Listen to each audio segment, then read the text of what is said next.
Le quartier a vu un adorable visiteur. Un homme solitaire a vu un héros. Il a suivi le minuscule lynx roux dans ses tournées quotidiennes et a découvert une mission de vie ou de mort qui allait redéfinir le courage. La ville de Maple Run reposait tranquillement dans les collines de Virginie. Les pelouses étaient impeccables, les maisons étaient bien tenues. La vie s'écoulait lentement. C'était un endroit paisible. Samuel Croft avait 72 ans. Il menait une vie paisible. Ses journées suivaient un schéma simple. Café le matin sur sa terrasse, le puzzle du journal ensuite, une longue promenade l'après-midi. Sa routine était un réconfort. Elle ne changeait jamais. Sa femme, Clara, était décédée depuis 3 ans. La maison était silencieuse sans elle. Sa routine était un moyen de combler le silence. C'était une façon de continuer à avancer, un jour à la fois. Un après-midi, la routine fut rompue.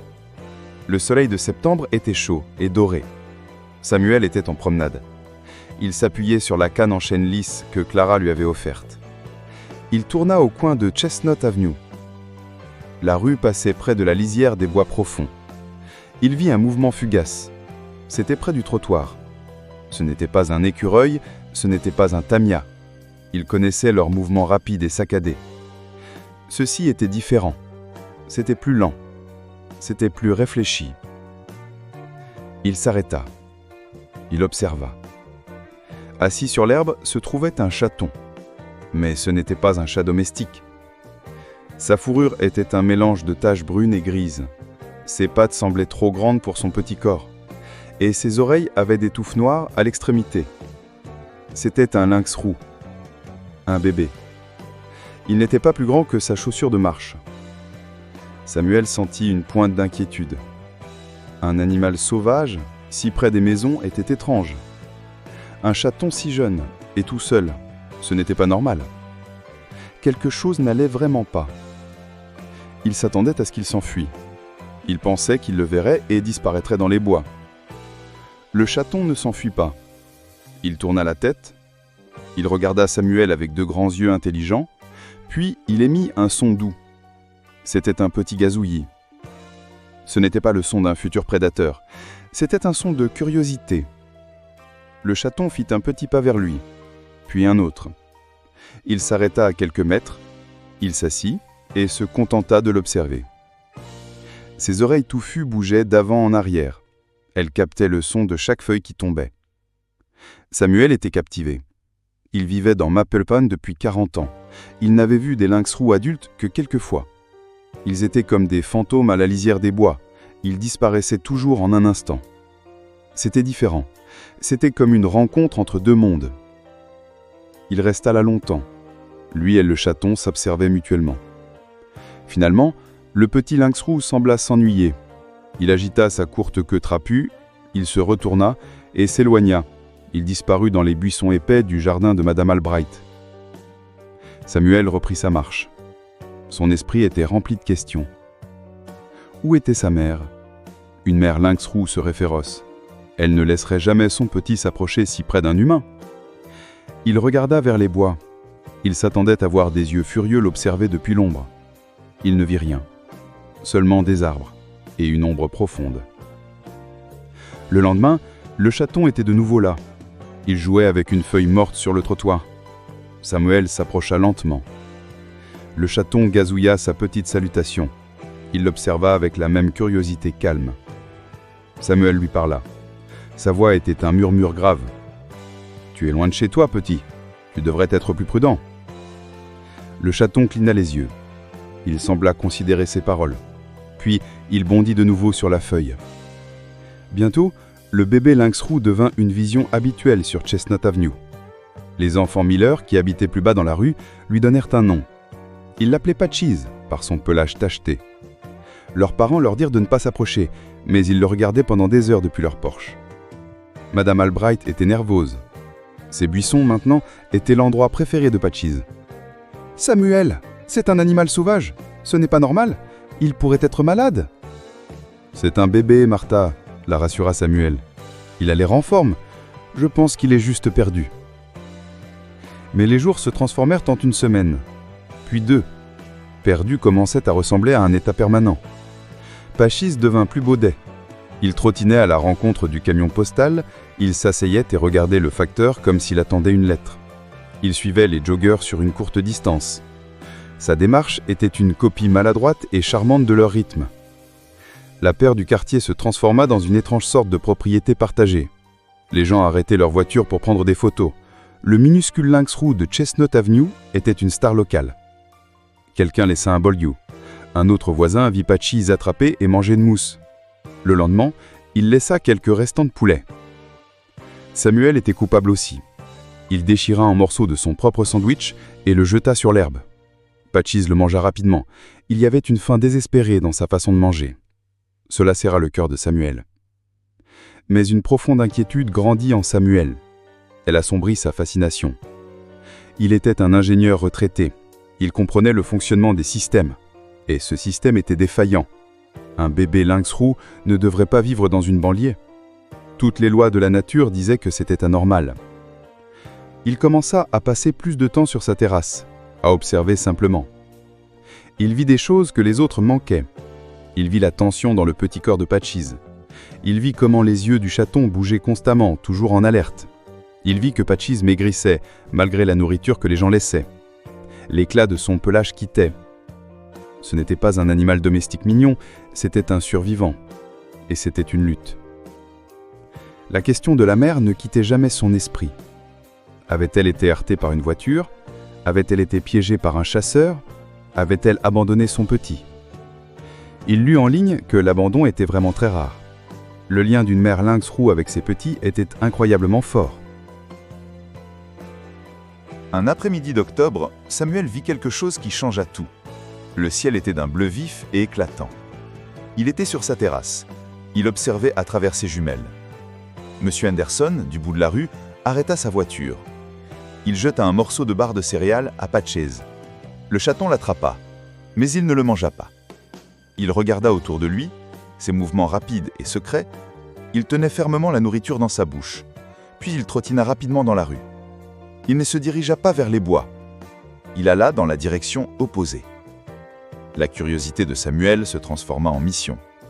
Il attrapa sa canne, il enfila ses chaussures de marche, il partit, suivant le petit lynx roux. Il resta de l'autre côté de la rue. Il utilisa les voitures garées et les arbres pour se cacher.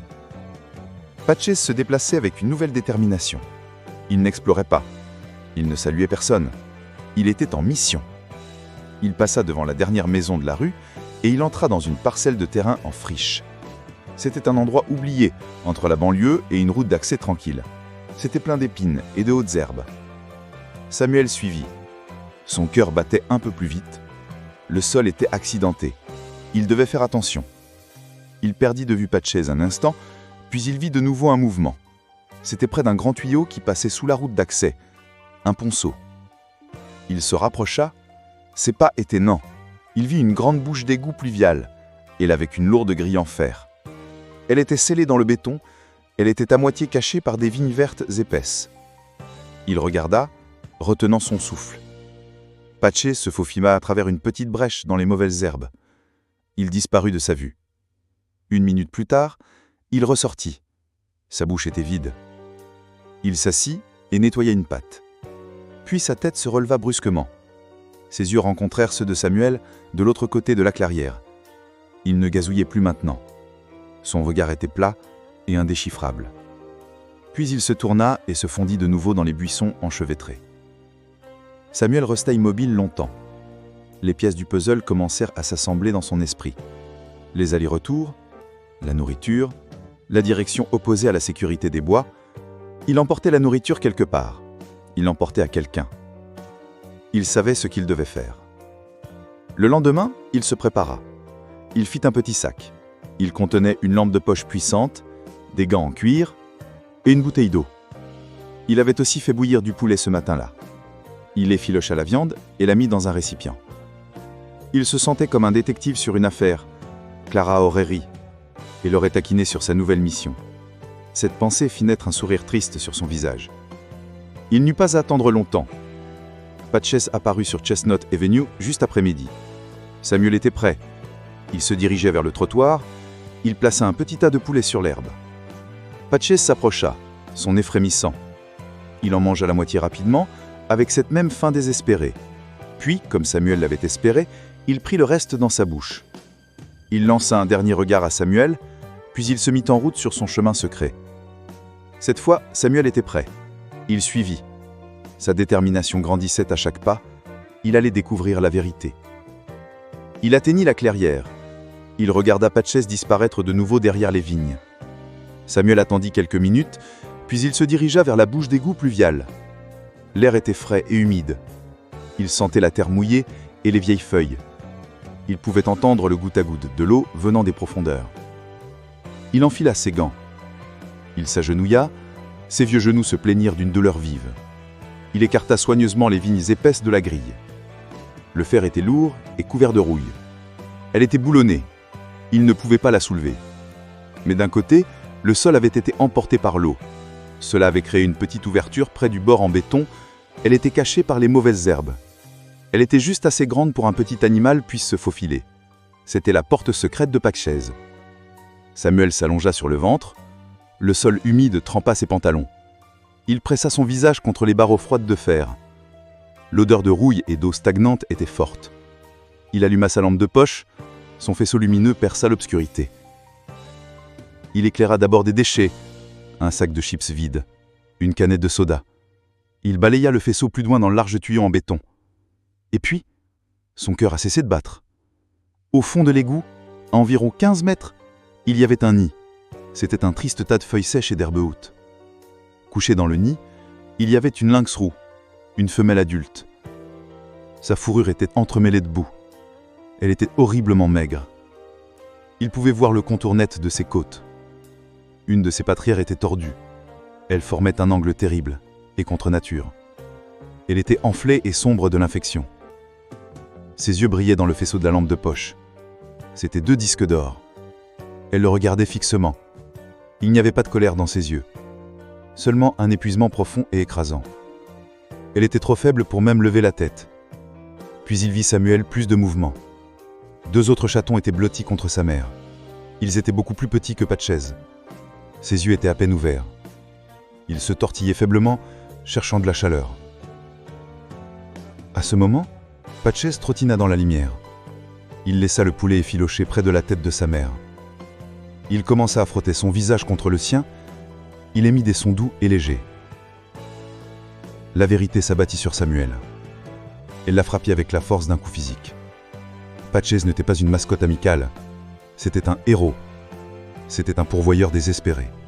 C'était un fils et un frère. Ses promenades d'équidienne sur Chestnut Avenue n'étaient pas pour le plaisir. Ses salutations charmantes n'étaient pas une simple amabilité. Son acceptation de la nourriture n'était pas pour lui, c'était pour eux. Il risquait sa vie chaque jour. Il bravait les voitures, les chiens et les humains géants et effrayants. Il faisait tout cela pour apporter des petits morceaux de nourriture à sa mère mourante et à ses frères et sœurs affamés. Il était la seule chose qui maintenait sa famille en vie. Samuel sentit une brûlure chaude derrière ses yeux. Il se recula lentement, son esprit tournait à plein régime. La mère était gravement malade. Les chatons s'éteignaient. Il ne pouvait pas les laisser là, mais il ne pouvait pas les aider lui-même. La mère était toujours un animal sauvage. Même faible, elle pouvait être dangereuse. Il avait besoin d'experts. Il se releva. Ses genoux lui faisaient mal. Ses mains tremblaient. Il s'éloigna de l'égout. Il sortit son téléphone. Ses doigts étaient maladroits sur l'écran. Il avait fait des recherches sur les groupes locaux de protection de la faune il y a des semaines, lorsque son inquiétude avait commencé. Il trouva le numéro dans ses contacts. Une voix calme répondit. « Centre de la faune de Blue Ridge, ici Dr Sharma. Je m'appelle Samuel Croft. J'habite à Maple Run. J'ai besoin de votre aide. J'ai trouvé une famille de lynx roux. La mère, elle est très gravement blessée, et les chatons sont si jeunes. » Il expliqua tout. Il lui parla de l'égout, de la patte cassée et du courageux petit chaton qu'il appelait Patches. Dr Sharma écouta sans l'interrompre. Elle posa quelques questions précises et pointues. « Monsieur Croft, vous avez fait exactement ce qu'il fallait en nous appelant, dit-elle. Sa voix était calme et compétente. Et vous avez bien fait de ne pas entrer. Pouvez-vous rester près de l'endroit et nous guider ? Nous pouvons être là dans 30 minutes. Je ne bouge pas d'ici, dit Samuel. Sa voix était ferme. Les 30 minutes semblèrent une éternité. Samuel monta la garde à distance. Il était leur gardien maintenant. Il vit Patches sortir de l'égout une fois de plus. Le chaton regarda autour de lui, confus. Le flux de nourriture s'était arrêté. Il s'assit au bord de la clairière, observant et attendant. Une grande camionnette blanche arriva enfin sur la route d'accès. Elle portait le logo du centre de la faune de Blue Ridge. Dr Sharma en sortit. C'était une femme d'une quarantaine d'années, avec des yeux bienveillants et sérieux. Un jeune assistant fort nommé Léo était avec elle. Samuel expliqua rapidement la situation. Il montra la grille et l'entrée secrète. Dr Sharma écouta. Ses yeux balayaient la zone. « D'accord », dit-elle en enfilant une épaisse paire de gants. « C'est délicat. La mère sera terrifiée et souffrira. Notre priorité est de la sédater et de la déplacer avec le moins de stress possible. Léo, allons chercher la perche d'injection et la cage de transport. » Le sauvetage fut silencieux et efficace. Dr Sharma et Léo travaillèrent en parfaite harmonie. Ils décidèrent de ne pas utiliser la petite entrée de patcheuse. À la place, Léo utilisa un lourd pied de biche. Il souleva un coin de la grille en fer. C'était juste assez pour créer une ouverture. Dr Sharma s'allongea sur le sol, tout comme Samuel l'avait fait. Elle projeta une douce lumière tactique dans l'égout. « Je les vois », dit-elle doucement. « La mère est réveillée mais ne bouge pas. Les petits sont avec elle. » Elle prépara un sédatif dans une longue seringue à perche. « Ceci va juste l'endormir, Monsieur Croft. C'est beaucoup plus sécurisant pour elle et pour nous. » Elle glissa soigneusement la perche à travers l'ouverture. Un faible grondement de détresse vint de l'obscurité. C'était un son de pure misère. Puis, il y eut silence. « C'est fait, » dit-elle. « Nous allons lui donner quelques minutes. » Pendant qu'ils attendaient, elle tourna son attention vers le membre le plus important de la famille. « Où est notre petit héros » demanda-t-elle à Samuel. « Il est là-bas. Il se cache. Il a tout observé. »« Bien, nous ne pouvons pas l'oublier, » dit-elle. Une fois la mère endormie, la partie la plus difficile commença. Léo utilisa une perche de capture spéciale avec une large boucle souple. Il la glissa doucement autour des épaules de la mère. Lentement, prudemment, ils la firent sortir de l'égout. À la lumière du jour, son état était encore plus choquant. Elle n'était que peau et os. Sa patte cassée était enflée et terrible à voir. Pourtant, même endormie, elle avait une dignité tragique. Ils la placèrent doucement dans une grande cage de transport. Puis vinrent les chatons. Léo se laissa descendre prudemment dans l'égout d'ombre. Sa voix résonnait de l'intérieur. « Je les ai. Ils sont si petits. Ils tiennent à peine le coup. » Il les passa à Dr Sharma. Elle les enveloppa dans une couverture chaude. Elle les plaça dans une cage de transport plus petite et chauffée. « Maintenant le dernier, » dit-elle en regardant vers les bois. Elle se dirigea vers le bord de la clairière.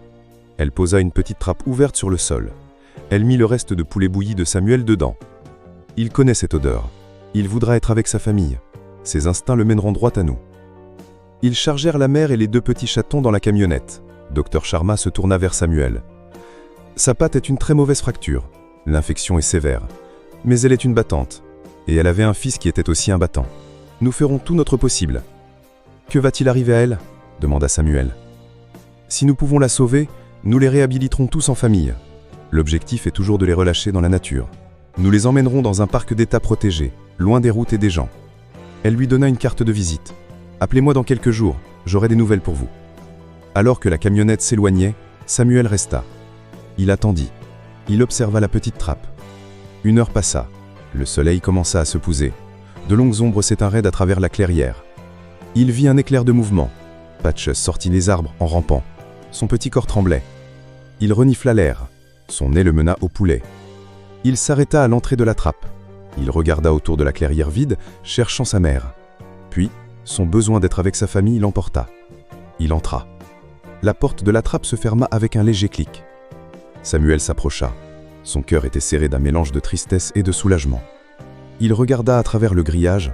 Patches ne se débattait pas. Il était juste assis là. Il était enroulé entre le morceau de poulet. Il avait l'air petit et tailleur. Son incroyable et solitaire travail était enfin terminé. Samuel appela Dr Sharma. « Je l'ai, » dit-il. 2 jours plus tard, Samuel appela le sanctuaire. Dr Sharma répondit elle-même au téléphone. « Samuel, j'espérais que vous appelleriez, » dit-elle. Sa voix était chaleureuse. « J'ai de bonnes nouvelles. Nous avons dû amputer la patte de la mère. L'infection était trop sévère pour la sauver. Mais c'est une survivante. Elle mange déjà. Son esprit est fort. Les lynx roux sont incroyables. Ils peuvent chasser et vivre parfaitement bien sur 3 pattes. » Le cœur de Samuel se sentit plus léger qu'il ne l'avait été depuis des années. « Et les chatons » demanda-t-il. Les deux petits sont encore fragiles, mais ils prennent le biberon. Ils se renforcent chaque jour. Et Patchez, Patchez est une merveille. Nous l'avons réuni avec sa mère après son opération. Dès qu'il l'a vue, il a couru vers elle. Il ne l'a pas quittée depuis. C'est grâce à lui qu'ils sont en vie, Samuel. Grâce à vous deux. Au cours des mois suivants, Samuel devint un visiteur régulier du centre de la faune de Blue Ridge. Il apportait des dons de nourriture ou de couverture. Dr Sharma le laissait voir la famille de lynx roux de loin. Il regarda la mère guérir. Le personnel, à la demande discrète de Samuel, l'avait nommée Clara. Il la regarda apprendre à se déplacer avec une grâce puissante à trois pattes. Il regarda les deux petits chatons devenir forts et joueurs. Et il regarda Patchez. Il était enfin juste un chaton, lui-même. Il se battait avec son frère et sa sœur. Le poids du monde avait disparu de ses petites épaules. Parfois, quand Clara se reposait, elle regardait Samuel. Il était sûr de voir une lueur de compréhension dans ses yeux sauvages. Un merci silencieux. Finalement, par une journée de printemps claire et fraîche, il reçut l'appel. « Ils sont prêts, Samuel, » dit Dr Sharma. « Nous les relâchons demain matin, au parc national. » Samuel était là. Il se tenait avec le personnel du sanctuaire sur une colline. Elle surplombait une immense et belle vallée. C'était un endroit sauvage et intact. Ils ouvrirent les cages de transport. Les deux jeunes lynx roux, maintenant élancés et forts, s'élancèrent dans la nature. Ils ne regardèrent pas en arrière. Clara fit une pause au bord de sa cage. Elle renifla l'air sauvage. Puis elle suivit ses enfants. Sa démarche à trois pattes était forte et assurée. Seul Patchez hésita. Il se tenait à la porte ouverte. Il se retourna et regardait les gens. Ses yeux rencontrèrent ceux de Samuel. Pendant un long moment silencieux, le monde s'arrêta. C'était le même regard intelligent et connaisseur que le premier jour sur Chestnut Avenue.